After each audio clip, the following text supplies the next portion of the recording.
إن الله كان عليكم رقيبا يا أيها الذين آمنوا اتقوا الله وقولوا قولا سديدا يصلح لكم أعمالكم ويغفر لكم ذنوبكم ومن يطع الله ورسوله فقد فاز فوزا عظيما أما بعد فإن خير الحديث كتاب الله وخير الهدي هدي محمد صلى الله عليه وسلم وشر الأمور محدثاتها وكل محدثة بدعة وكل بدعة ضلالة وكل ضلالة في النار واعبد ربك حتى يأتيك اليقين.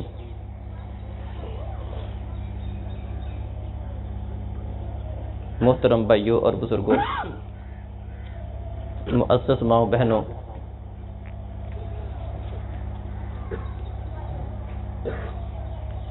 ہمارا دین اسلام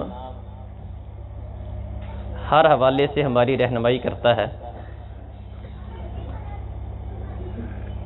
خوشی کا موقع ہو یا غم کا، ہر معاملے میں ہماری دین اسلام کے اندر ایک رہنمائی پائی جاتی ہے. دونوں معاملوں میں کوئی خوشی کا موقع ہو، عید ہے، شادی ہے، کسی کے گھر میں بچے کی پیدائش ہے، کوئی بھی خوشی کا موقع ہو، اس میں ایک مسلمان کی حالت اور کیفیت کیا ہوتی ہے.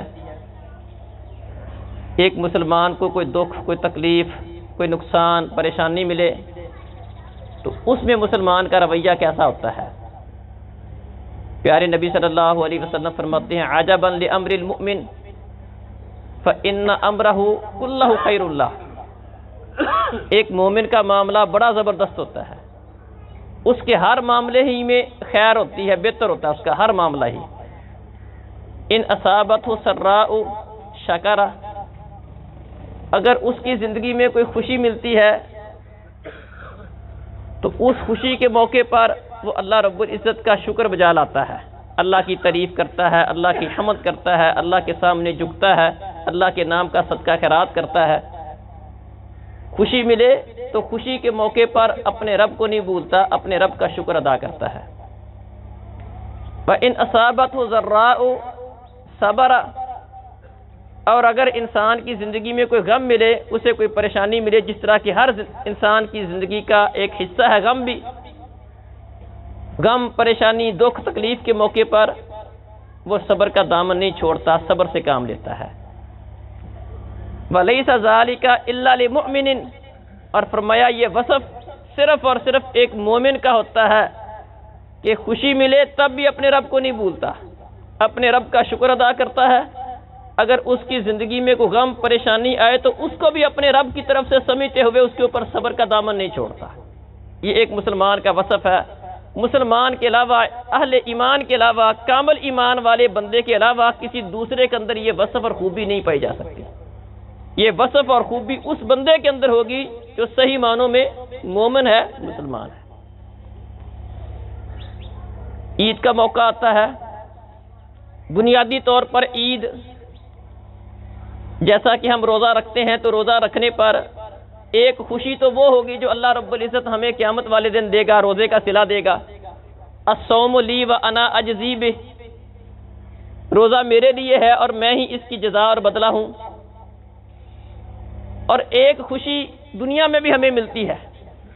فرمایا للصائم فرحتان، روزے دار کے لیے دو خوشیاں ہوتی ہیں. ایک خوشی تو قیامت والے دن اسے ملے گی جب اپنے روزے کا صلہ اور بدلہ پائے گا، اور ایک خوشی اس کو اس موقع پر ملتی ہے جب روزانہ شام کے وقت سارا دن اللہ کی خاطر بھوک پیاس کاٹنے کے بعد کچھ کھاتا پیتا ہے تو اس وقت جو اس کو راحت ملتی ہے.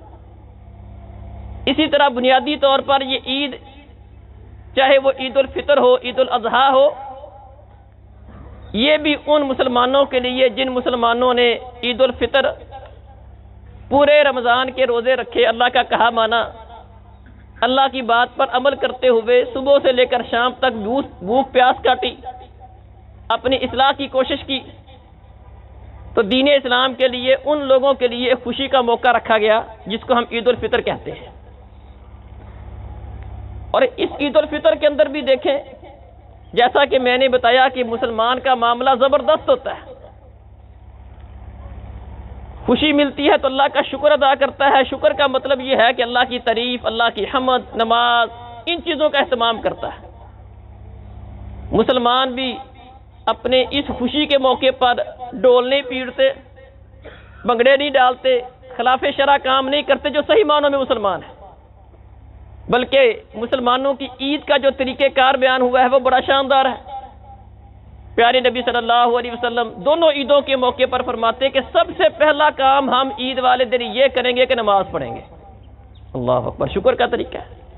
نماز اتنی اہم چیز ہے، عام روٹین کے اندر بھی ایک کفر اور اسلام کا مسئلہ ہے۔ ایک مسلمان اور ایک کافر کی جو پہچان ہے وہ نماز کے اندر ہے۔ بین العبد والکفر ترک الصلاۃ، اور حوض کوثر کے اوپر کسی بھی امتی کی نشانی اور علامت جو بیان کی گئی ہے وہ بھی نماز بیان کی گئی ہے۔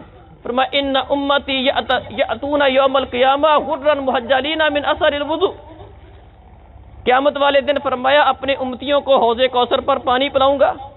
کہا پہچانیں گے کیسے؟ ساری امتیں جمع ہوں گی۔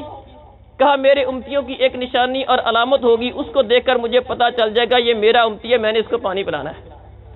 اور وہ علامت اور نشانی کیا بیان کی؟ فرمایا میرے امتی وضو کرنے کی وجہ سے ان کے وضو والے اعضاء چمک رہے ہوں گے، مجھے پتا چل جائے گا یہ میرا امتی ہے، میں نے اس کو پانی پلانا ہے۔ قربان جائیں، دنیا میں پہچان کفر اور اسلام کی نماز کو قرار دیا۔ قیامت والے دن جب ساری قومیں جمع ہوں گی، سارے لوگ جمع ہوں گے، مسلمان، غیر مسلم، ہندو، کمیونسٹ، دہریے، جتنے لوگ سب قیامت والے دن اکٹھے ہوں گے، وہاں پر علامت اور نشانی جس بات کو بیان کیا وہ نماز کے ساتھ پتہ چلے گا یہ امت محمدیہ کا فرد ہے، یہ پیارے نبی کا کلمہ پڑھنے والا ہے، یہ پیارے نبی کا امتی ہے۔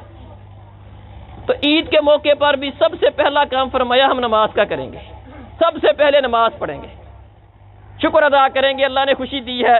تو ایک مسلمان کی خوشی ان چیزوں کے ساتھ ہوتی ہے، وہ اللہ کا شکر ان چیزوں کے ساتھ ادا کرتا ہے۔ مسلمان خوش ہوتا ہے، اللہ کے سامنے جھکتا ہے، اللہ تیرا شکر ہے، خوشی دی ہے تو نے۔ نماز پڑھتے تھے اور نماز کے بعد پیارے نبی صلی اللہ علیہ وسلم خطبہ ارشاد فرماتے تھے۔ اس خطبے کے اندر بھی آپ واعظ و نصیحت کرتے تھے، اللہ کے تقوی کا حکم دیتے تھے، اللہ سے ڈرنے کا حکم دیتے، صدقہ کرنے کا حکم دیتے۔ تو جو خطبہ ہے اس کے اندر بھی یہی چیزیں ہیں کہ رمضان کے اندر جو ہم نے اللہ رب العزت کی عبادت اور بندگی کی ہے، اس کے اندر ایک دوام ہونا چاہیے، ہمیشگی ہونی چاہیے، یہ چیز عارضی نہیں ہونی چاہیے۔ اللہ رب العزت نے جو روزے فرض کیے تھے اس کا مقصد بیان کیا تھا، لعلکم تتقون، تم متقی بن جاؤ۔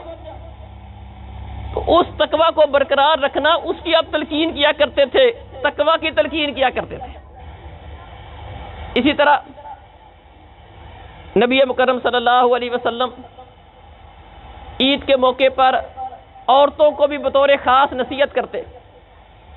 ایک دفعہ آپ نے عید پڑھائی اور محسوس کیا کہ آواز عورتوں تک نہیں پہنچی، آپ عورتوں کی طرف چلے گئے، بلال رضی اللہ عنہ بھی آپ کے ساتھ تھے۔ تو نبی مکرم صلی اللہ علیہ وسلم نے عورتوں کو بھی نصیحت کی، انہیں بھی اللہ سے ڈرنے کا حکم دیا، بلکہ فرمایا عورتوں تصدقنا ولو بحلیکن فانی رأیتکن اکثر اہل النار، عورتوں کو مخاطب کر کے فرمایا عورتوں صدقہ کیا کرو، چاہے اپنے زیوروں کا ہی کر لو، زیور ان عورت کو سب سے پیارا ہوتا ہے۔ فرمایا جہنم کی آگ سے بچو، چاہے زیور دے کر اپنی سب سے پیاری چیز صدقہ کر کے جہنم کی آگ سے بچا جا سکتا ہے، جہنم کی آگ سے بچ جاؤ۔ ایک عورت نے سوال کر دیا، اللہ کے رسول ہم عورتیں جہنم میں زیادہ کیوں ہوں گی؟ آپ نے دو وجہ بیان کی، فرمایا ایک تو تم لان تان زیادہ کرتی ہو اور ایک ناشکری کا معاملہ زیادہ کرتی ہو۔ تو عورتوں کو بھی ان کے متعلقہ جو چیزیں تھیں، بالخصوص جو ان کے اندر پائی جانے والی چیزیں تھیں، اس کے حساب سے انہیں نصیحت کی۔ جیسا کہ ایک اور حدیث میں پیارے نبی صلی اللہ علیہ وسلم نے عورتوں کو نصیحت کرتے ہوئے فرمایا کہ جون سے بھی عورت ایو امرأۃ صلت خمسہا وصامت شہرہا واطاعت بعلہا، جو عورت اپنے رب کا بنیادی حق ادا کر دیتی ہے، بنیادی حق سب سے پہلے کسی بھی مرد یا عورت کا کیا بیان کیا؟ صلت خمسہا، 5 نمازیں پڑھتی ہے۔ یہ 5 نمازیں اللہ کے حقوق میں سے سب سے پہلا حق ہے۔ عقیدہ توحید کے بعد، چاہے وہ کوئی مرد ہو چاہے کوئی عورت ہو۔ فرمایا جون سی بھی عورت 5 نمازیں پڑھتی ہے، رمضان کے روزے رکھتی ہے، اپنے خاوند کا کہا مانتی ہے۔ اللہ اکبر۔ عورتوں کو بطور خاص خاوند کا کہا ماننا، اس کی اطاعت کرنے کی تلقین کی۔ اس حدیث میں بھی ان کے جہنم میں زیادہ ہونے کی وجہ کیا بیان کی کہ لعن طعن عورتوں میں زیادہ ہے، خامدوں کی ناشکری زیادہ ہے۔ اس حدیث میں بھی اللہ کا حق بتانے کے بعد یہ بتایا کہ عورت کے ذمے جو بنیادی حق ہے وہ کیا ہے؟ 5 نمازیں پڑھے، روزے رکھے، یہ اللہ رب العزت کے بنیادی حقوق میں سے ہے۔ اور اس کے ساتھ ساتھ فرمایا کہ اپنے خامد کا کہا مانے، اس کی اطاعت کرے۔ داخلت من ای ابواب الجنت شاءت، فرمایا جو عورت یہ بنیادی اللہ کا حق ادا کرتی ہے، اپنے خامد کا حق ادا کرتی ہے، قیامت کا دن ہوگا، اللہ رب العزت اس کے سامنے جنت کے دروازے کھول کر اس کو اختیار دے گا کہ ان دروازوں میں سے جس دروازے میں سے تو جنت میں جانا چاہتی ہے چلی جا۔ تو یہ عورتوں کو بھی پیارے نبی صلی اللہ علیہ وسلم نے اس موقع پر نصیحت کی۔ تو یہ ایک مسلمان کی عید کا طریقہ کار ہے۔ مسلمان کی عید کیسے ہوتی ہے؟ عید کے موقع پر اپنے رب کا شکر ادا کرتا ہے۔ شکر کا مطلب اللہ کی اچھی عبادت، بندگی، نماز، اللہ کی تعریف، ان معاملات کو کرتا ہے، اپنے رب کا حق نہیں بھولتا۔ تو محترم بھائیوں اور بزرگوں، میں بھی آپ بھائیوں کو سب سے پہلے اپنے آپ کو اور اس کے بعد آپ بھائیوں کو اور اپنی بہنوں کو یہی نصیحت کرتا ہوں کہ رمضان کے روزے ہم نے رکھے ہیں، اس کا مقصد اللہ رب العزت نے بیان کیا تھا، لعلکم تتقون، تم متقی بن جاؤ، پرہیزگار بن جاؤ، اللہ سے ڈرنے والے بن جاؤ، تم اپنی اصلاح کرنے والے بن جاؤ۔ یہ مقصد تھا۔ اگر کسی نے اس مقصد کو حاصل کر لیا، اپنے اندر کوئی تبدیلی پیدا کر لی، تو اس کو اللہ رب العزت کا شکر بھی ادا کرنا چاہیے اور اس کے اوپر ہمیشگی بھی کرنی چاہیے۔ اپنی نمازوں کے معاملات کو مستقل کرنا چاہیے۔ صرف رمضان کی حد تک نماز، یہ تلاوت صرف رمضان کی حد تک نہ ہو، بلکہ اس کو اپنی عادت اور روٹین بنانی چاہیے۔ اور اگر پھر بھی کوئی کمی کوتاہی رہ گئی ہے تو اس اپنی کمی کوتاہی کو دور کرنا چاہیے اور دین اسلام کو سمجھ کر دین اسلام کی تمام باتوں پر عمل کرنے کی کوشش کرنی چاہیے۔ اللہ تعالی ہمارے حال پر رحم فرمائے۔ اقول قولی ھذا استغفر اللہ لی ولکم ولسائر المؤمنین فاستغفروہ انہ هو الغفور الرحیم۔ الحمد للہ رب العالمین۔ اللهم صل على محمد وعلى آل محمد كما صليت على إبراهيم وعلى آل إبراهيم إنك حميد مجيد. اللهم بارك على محمد وعلى آل محمد كما باركت على إبراهيم وعلى آل إبراهيم إنك حميد مجيد. اللهم اغفر لنا وللمؤمنين والمؤمنات والمسلمين والمسلمات وألف بين قلوبهم وأصلح ذات بينهم وانصرهم على عدوك وعدوهم. اللهم لعن الكفرة الذين يصدون عن سبيلك ويكذبون رسلك ويقاتلون أولياءك. اللهم خالف بين كلمتهم وزلزل أقدامهم وأنزل بهم بأسك الذي لا ترده عن القوم المجرمين. اللهم إنا نجعلك في نحورهم ونعوذ بك من شرورهم. اللهم اكفنا شرهم بما شئت وكيف شئت. اللهم اكفنا شرهم بما شئت وكيف شئت. اللهم إنهم لا يعجزونك فخذهم أخذ عزيز مقتدر. اللهم انصر الإسلام والمسلمين. اللهم اعز الإسلام والمسلمين. اللهم اعز الجهاد والمجاهدين. اللهم أذل الشرك والمشركين. اللهم أهلك الظالمين بالظالمين ونجي المسلمين من بينهم سالمين غانمين يا رب العالمين. اللهم انصر عبادك المجاهدين في كل مكان. اللهم انصر عبادك المجاهدين في فلسطين وفي كشمير وفي كل مكان. اللهم اعز الإسلام والمسلمين في كل مكان. اللهم احفظ المسلمين في كل مكان. اللهم اعز الجهاد والمجاهدين في كل مكان. اذهب البأس رب الناس واشف أنت الشافي لا شفاء إلا شفاؤك شفاء لا يغادر سقما. اللهم اشفنا ومرضنا ومرض المسلمين. اللهم اشفنا ومرضنا ومرض المسلمين. اللهم اقسم لنا من خشيتك ما تحول به بيننا وبين معصيتك ومن طاعتك ما تبلغنا به جنتك ومن اليقين ما تهون به علينا مصائب الدنيا ومتئنا بأسماعنا وأبصارنا وقوتنا ما أحييتنا واجعله الوارث منا واجعل ثأرنا على من ظلمنا وانصرنا على من عادانا ولا تجعل مصيبتنا في ديننا ولا تجعل الدنيا أكبر همنا ولا مبلغ علمنا ولا تسلط علينا من لا يرحمنا ولا يخافك فينا كثيرا ربنا اغفر لنا ولإخواننا الذين سبقونا بالإيمان ولا تجعل في قلوبنا غلا للذين آمنوا ربنا إنك رؤوف رحيم ربنا آتنا في الدنيا حسنة وفي الآخرة حسنة وقنا عذاب النار ربنا تقبل منا إنك أنت السميع العليم ربنا تقبل منا إنك أنت السميع العليم وتوب علينا إنك أنت التواب الرحيم وصلى الله على النبي